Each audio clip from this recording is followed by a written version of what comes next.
Ganhei na loteria, mas não contei a ninguém.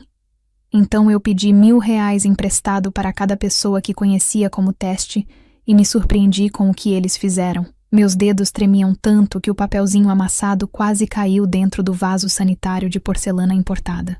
Eu precisei me apoiar na pia de mármore para não cair. Conferi os números pela 10ª vez, comparando com o resultado que aparecia na tela trincada do meu celular. 05, 12, 33, 41, 58. Respirei fundo, sentindo o cheiro de lavanda cara que perfumava o banheiro da patroa. O ar parecia ter ficado rarefeito. Eu tinha ganhado. Eu, Daniela, a faxineira que contava as moedas para comprar o remédio de pressão da mãe, tinha acabado de ganhar 12 milhões. Daniela? Você morreu aí dentro? A voz estridente da Dona Laura soou do outro lado da porta, seguida por 2 batidas secas. A cozinha não vai se limpar sozinha! O grito dela me trouxe de volta à realidade num estalo. Guardei o bilhete no bolso mais fundo do meu avental, sentindo o coração bater na garganta. Já estou saindo, Dona Laura. Respondi, tentando manter a voz firme. Lavei o rosto com água gelada. No espelho, encarei meu reflexo. O uniforme azul desbotado, o cabelo preso num coque frouxo, as olheiras profundas de quem dormia mal preocupada com as contas. Aquela mulher no espelho era milionária, mas ninguém sabia. E naquele momento, um pensamento gelado percorreu minha espinha. Ninguém podia saber. Saí do banheiro e voltei para a cozinha. Dona Laura estava sentada à mesa, tomando um chá, sem nem levantar os olhos do tablet. Demorou, hein? Resmungou ela. Espero que tenha esfregado bem os cantos. Semana passada achei poeira no rodapé. Desculpe, Dona Laura, não vai se repetir, murmurei, pegando a vassoura. Enquanto eu varria aquele chão impecável, minha mente viajava. Eu podia largar a vassoura ali mesmo. Podia dizer a ela que nunca mais precisaria ouvir suas reclamações injustas, mas o medo me travou. Lembrei de todas as vezes que precisei de ajuda. Lembrei de quando pedi um adiantamento de R$ 100 para comprar remédios, e ela negou, dizendo que dinheiro não dá em árvore. Terminei o serviço no piloto automático. O bilhete parecia pesar 1 tonelada no meu bolso, quando finalmente saí daquela mansão e peguei o ônibus lotado para casa. Abracei minha bolsa contra o peito como se fosse um escudo. Eu morava num quartinho apertado nos fundos de uma oficina mecânica. O cheiro de graxa e óleo era constante, e o barulho das ferramentas batendo começava logo cedo. Mas era o que eu podia pagar. Entrei em casa e vi minha mãe, Dona Célia, tossindo sentada na beirada da cama. Oi, filha. Como foi o dia? Ela perguntou, com a voz fraca, tentando sorrir. Foi diferente, mãe. Respondi, beijando a testa dela, que estava um pouco quente. A senhora tomou o remédio? Tomei o que tinha. Acabou hoje, Dani. Senti um aperto no peito. Amanhã eu compraria não só o remédio, mas a farmácia inteira se precisasse. Mas olhando para a fragilidade da minha mãe e para a infiltração no teto do nosso quartinho, a ficha realmente caiu. Eu tinha o poder de mudar tudo. Fiz uma sopa rala para o jantar, a única coisa que tínhamos no armário. Enquanto minha mãe comia, fiquei observando-a. Quantas pessoas viraram as costas para nós quando o pai morreu? Quantos parentes sumiram quando as dívidas apareceram? Eu tinha 12 milhões, mas se eu contasse agora, todos eles apareceriam. O ex-namorado que disse que eu não tinha futuro. A irmã que vivia bem, mas dizia que não podia me emprestar nem 1 quilo de açúcar. O primo que ria das minhas roupas. Eles amariam a Daniela milionária, mas eles amavam a Daniela faxineira? Foi aí que decidi. Eu não ia resgatar o prêmio amanhã. Primeiro, eu precisava saber a verdade. Precisava saber quem merecia estar na minha nova vida. Peguei meu caderno de anotações e uma caneta. Comecei a traçar um plano. Eu precisava de um teste. Algo que não fosse impossível, mas que mostrasse a verdadeira face das pessoas. Mãe, a senhora confia em mim? Perguntei de repente.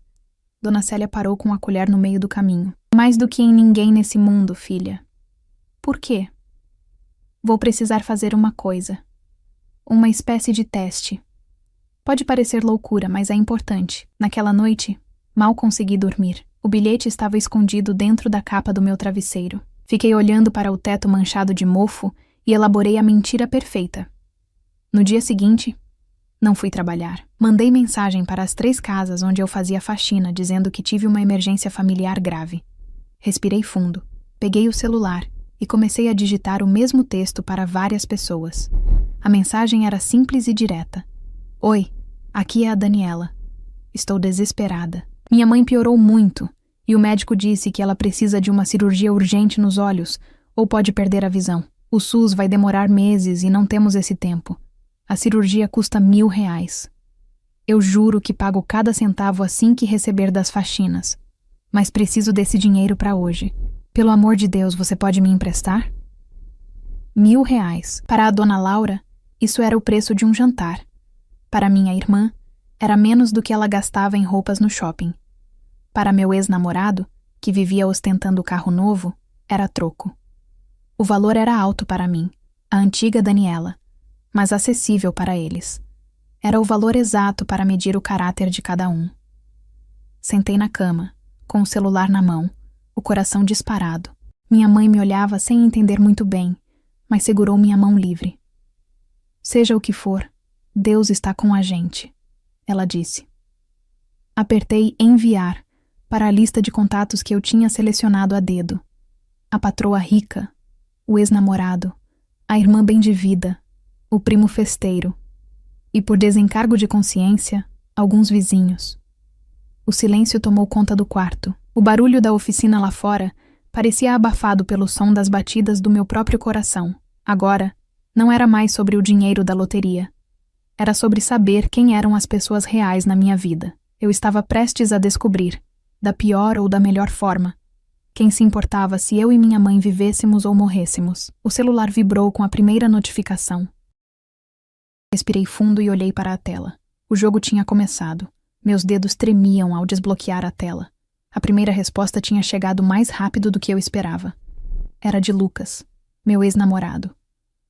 Aquele por quem chorei durante meses quando me trocou por uma menina de 20 anos, dizendo que eu estava velha e cansada aos 32. Abri a mensagem com uma ponta de esperança idiota de que, na hora do aperto, o passado contasse alguma coisa. A resposta foi um único emoji, uma carinha chorando de rir. Logo em seguida, subiu o texto. Sério, Daniela? R$1.000? Você sempre foi péssima com dinheiro, mas pedir esmola é novidade. Vê se me esquece. Antes que eu pudesse digitar qualquer defesa, ou mandar ele para aquele lugar, a foto de perfil dele desapareceu. Ficou cinza. Ele tinha me bloqueado. Senti um soco no estômago. Não pela falta do dinheiro. Afinal, eu tinha milhões guardados num pedaço de papel no meu bolso, mas pela crueldade. Aquele homem comeu da minha comida, dormiu na minha cama e agora ria da possível cegueira da minha mãe. Respirei fundo, tentando não chorar na frente da minha mãe, que cochilava. O celular vibrou de novo. Dessa vez era minha irmã mais velha, a Vânia. A Vânia morava num condomínio fechado. Andava de carro do ano e vivia postando fotos de jantares caros. Ela visualizou a mensagem e demorou 10 minutos escrevendo.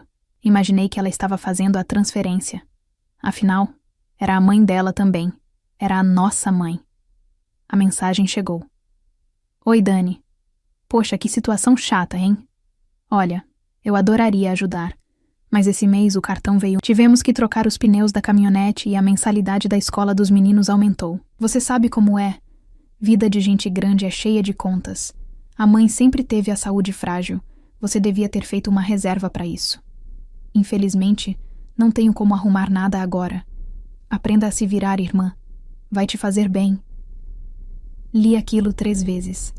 Vida de gente grande. Como se eu, que acordava às 4 da manhã para pegar ônibus, fosse uma criança brincando de casinha. Ela tinha acabado de voltar de férias em Gramado. Eu tinha visto as fotos, mas para a cirurgia da própria mãe, ela não tinha R$1.000. A amargura começou a subir pela minha garganta, com gosto de fel. O próximo foi meu primo, o Beto, aquele que eu indiquei para o primeiro emprego, que eu ajudei a fazer o currículo. Ele respondeu rápido. Putz, prima, se tivesse me falado ontem... Tô zerado, mano. Quebrado mesmo. A crise tá feia pra todo mundo. Melhoras pra ti aí. Quebrado. Aceitei a resposta. Afinal, ninguém é obrigado a ter dinheiro. Mas por hábito, Abri o Instagram.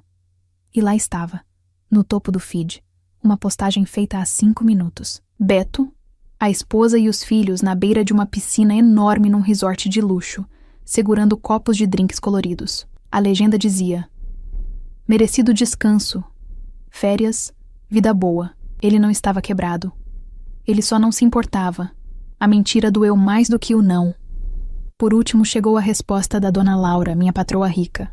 A mulher em cujo banheiro eu descobri que estava milionária. Ela foi seca e direta, como quem demite um funcionário. Daniela, não misturo relações de trabalho com vida pessoal. Não sou banco de empréstimos.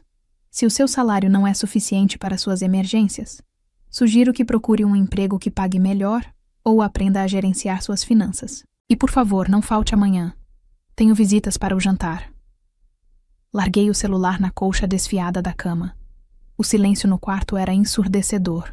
Eu tinha 12 milhões de reais, mas naquele momento me sentia a pessoa mais pobre e sozinha do mundo. O dinheiro podia comprar a cirurgia, podia comprar a casa da dona Laura, podia comprar o resort onde meu primo estava, mas não podia comprar a decência daquelas pessoas.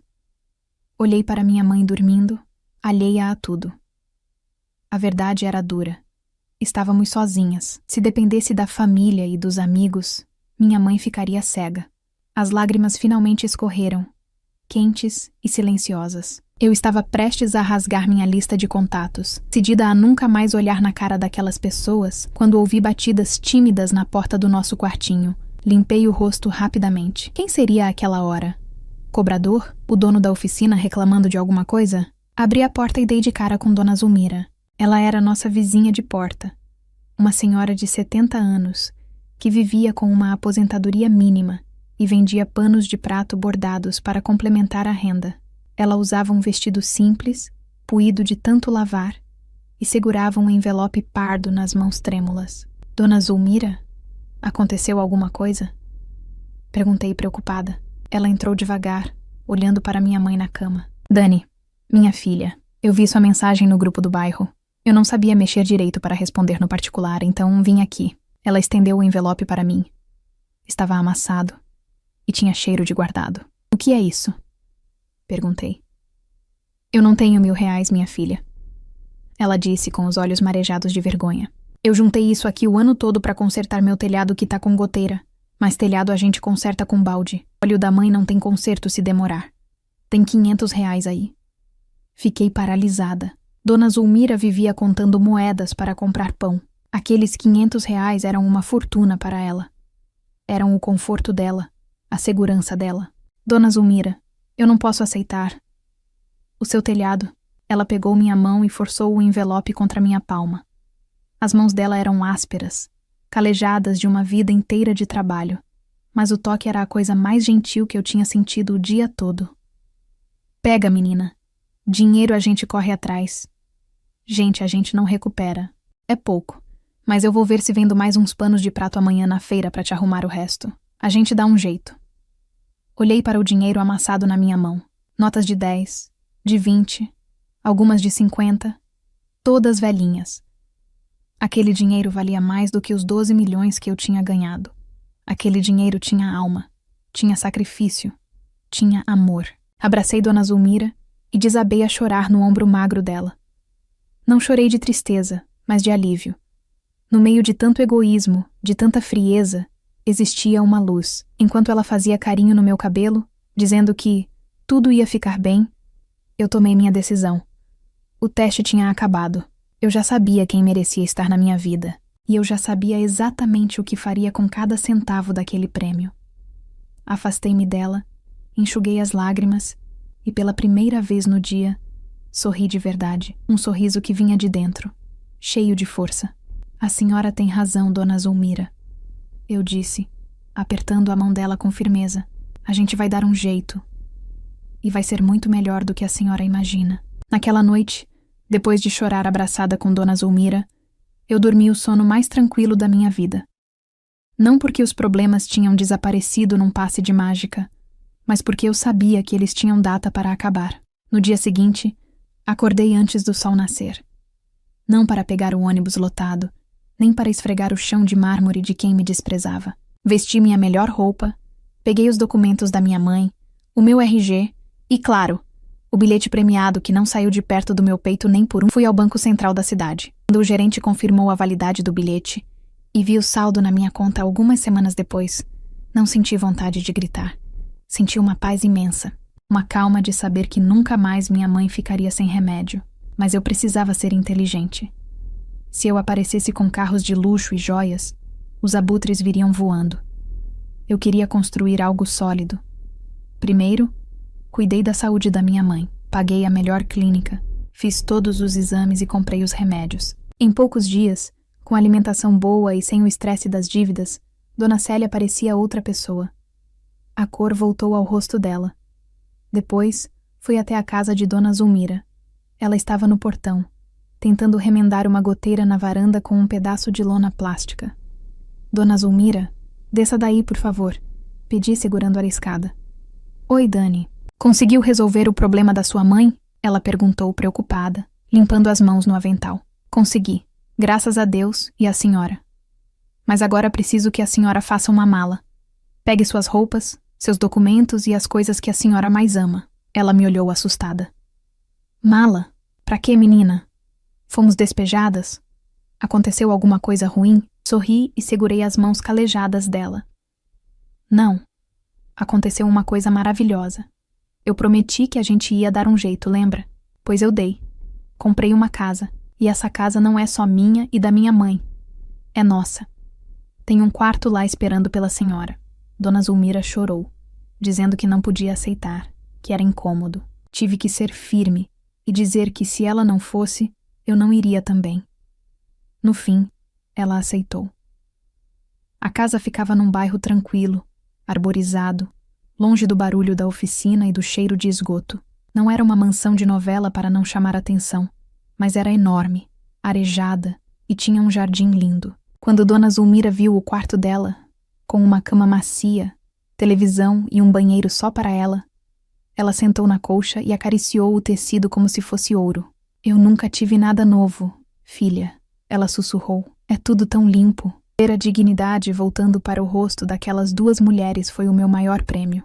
Mas eu não queria parar por aí. Eu tinha dinheiro, sim, mas não queria ficar parada. Eu tinha passado a vida servindo os outros e sabia o valor do trabalho duro. Decidi abrir um negócio. Comprei um ponto comercial bem localizado e montei um salão de beleza popular, mas de alta qualidade. O nome era simples: Recomeço. Na hora de contratar, ignorei os currículos cheios de cursos caros. Eu queria gente como eu. Contratei a Fátima, uma senhora de 50 anos que ninguém queria empregar pela idade. Contratei a Joana, mãe solteira de 3 filhos que tinha sido demitida por faltar quando as crianças adoeciam. Contratei mulheres que a vida tinha tentado derrubar. Paguei salários justos, dei benefícios e tratei cada uma com o respeito que a dona Laura nunca me deu. O resultado? Elas trabalhavam com amor. O salão vivia cheio. O clima era de alegria. Em 6 meses, o Recomeço virou referência na cidade. Eu não precisava trabalhar, mas estava lá todos os dias, na recepção, conversando com as clientes, servindo café. Ninguém desconfiava que a dona daquele sucesso todo era milionária de loteria. Achavam apenas que eu era uma empreendedora que tinha dado sorte nos negócios. O sucesso foi tanto que chamou a atenção da mídia local. Um programa de televisão, desses que passam na hora do almoço e todo mundo assiste, me convidou para uma entrevista sobre mulheres que inspiram. Eu hesitei. Sabia que aparecer na TV era arriscado, mas ao olhar para a Fátima e a Joana sorrindo no salão, pensei que minha história poderia ajudar outras pessoas a não desistirem. Aceitei. No dia da entrevista eu estava nervosa. A apresentadora, muito simpática, começou a perguntar sobre minha trajetória. Daniela, me disseram que há menos de 1 ano você era faxineira e passava dificuldades. Como foi essa virada? Ela perguntou ao vivo. Olhei para a câmera e por um instante imaginei que estava olhando nos olhos de quem me humilhou. Foi difícil, respondi com a voz calma. Eu trabalhava muito, mas o que mais doía não era o cansaço físico, era a invisibilidade. Muita gente acha que porque você limpa o chão, você é parte da mobília. Mas a vida dá voltas. Eu tive uma bênção financeira, sim, mas o verdadeiro segredo foi descobrir quem estava do meu lado quando eu não tinha nada. A apresentadora adorou a frase e pediu para mostrar imagens do salão e da minha nova casa, sem mostrar o endereço, claro.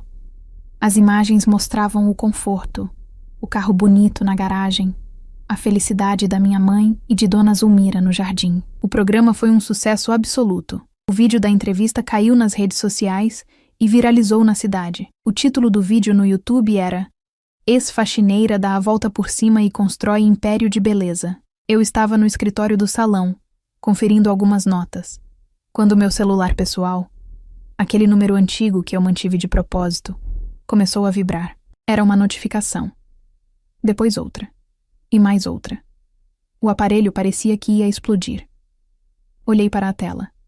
15 chamadas perdidas de Vânia. 8 mensagens de Lucas. Direct no Instagram do primo Beto. E-mail da dona Laura. Um sorriso frio brotou nos meus lábios. Eles tinham visto. A faxineira que pedia R$1.000 emprestado agora estava na TV, dona de si e cheia de dinheiro. Abri a mensagem da minha irmã. "Dani, minha linda, que orgulho de você. Eu vi na TV. Menina, por que não me contou? Estou chorando de emoção aqui. Precisamos comemorar. Vou passar aí para te dar um abraço." Em seguida, a do ex-namorado. "Oi, sumida. Vi seu sucesso. Sempre soube que você tinha potencial. Por isso te pressionava, lembra? Era pro seu bem. Tô com saudades do nosso tempo. Vamos jantar?" Li aquelas palavras e não senti raiva. Senti pena. Eles achavam que a porta ainda estava aberta. Eles não faziam ideia de que a chave tinha mudado de mãos. Levantei da cadeira, alisei meu terninho impecável e fui até o salão principal. Dona Zulmira tinha ido lá para fazer as unhas. "O que foi, filha? Tá com uma cara..." ela comentou. "Nada, Dona Zulmira", respondi, piscando para ela. "É só que os fantasmas do passado resolveram aparecer. Mas não se preocupe.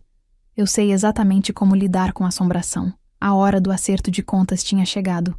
E eu não precisaria gritar, nem brigar. O desprezo seria servido frio, num prato de porcelana, do jeito que eles mereciam." A campainha da minha casa tocou num sábado de manhã.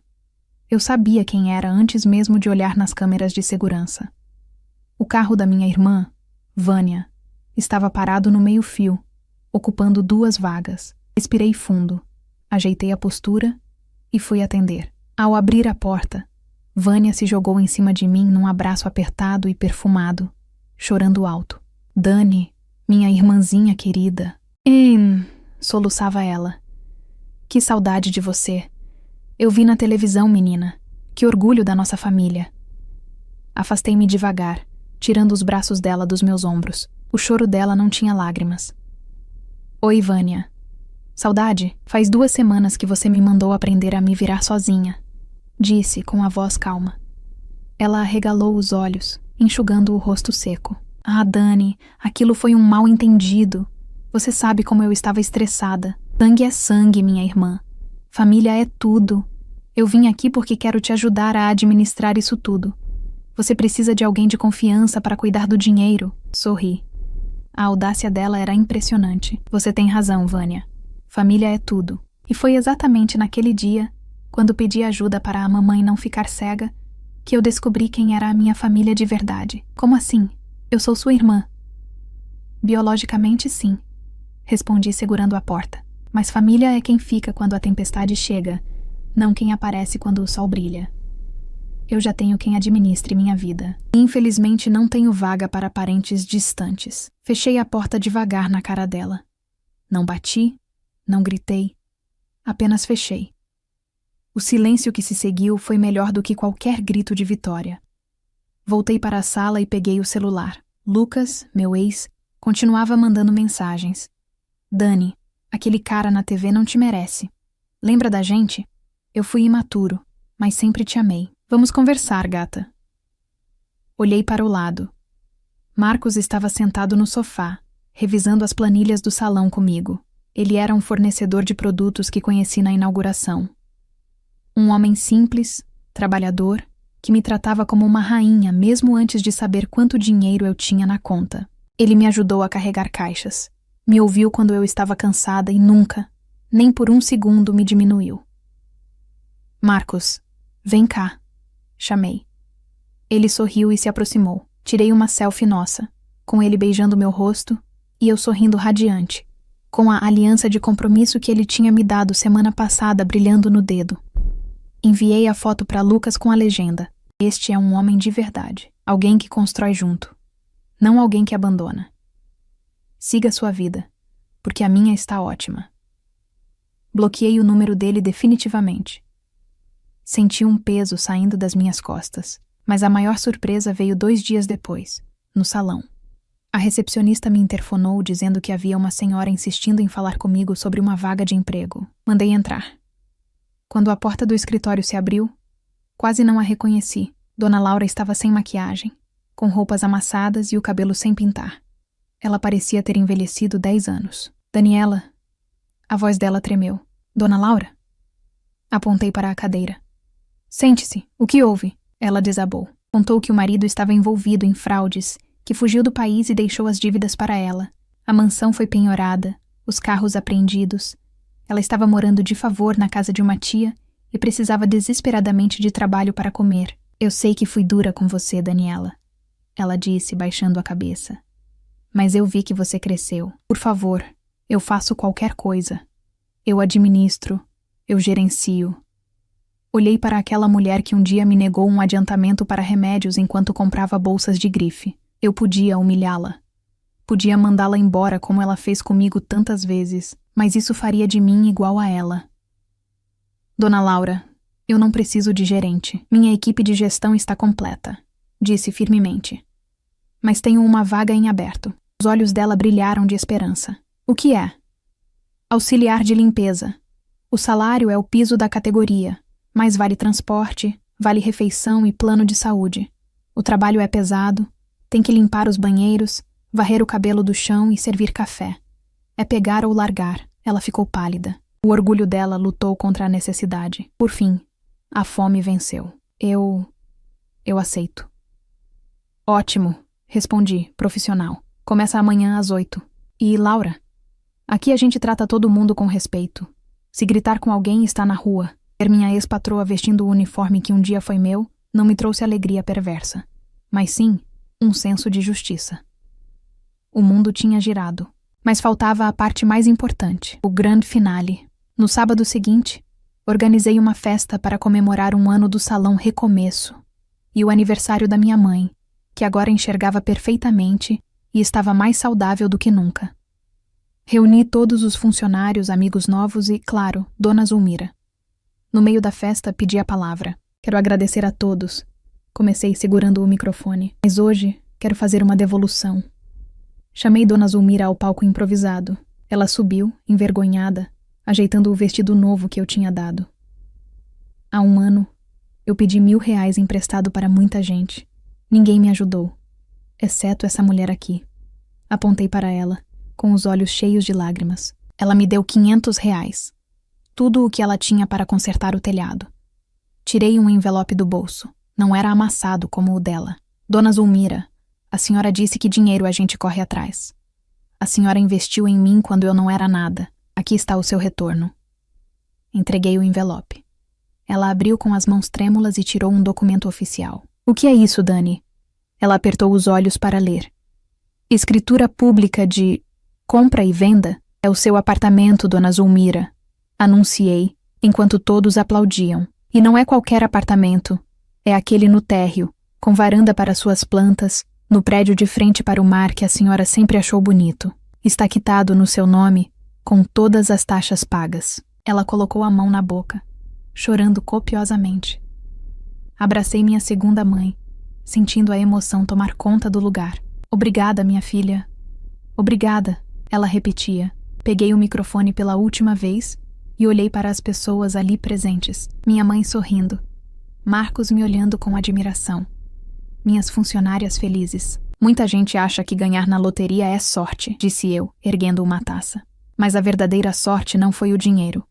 O dinheiro apenas revelou a verdade. A verdadeira sorte foi descobrir quem merecia caminhar ao meu lado. Aos que viraram as costas, meu muito obrigada. Vocês me ensinaram a ser forte. Aos que ficaram, eu dedico tudo isso. Brindamos à vida, ao amor e à justiça. Eu, Daniela, a ex-faxineira, não tinha apenas milhões na conta. Eu tinha a maior riqueza do mundo, a consciência tranquila e o coração cheio. E isso, dinheiro nenhum no mundo pode comprar.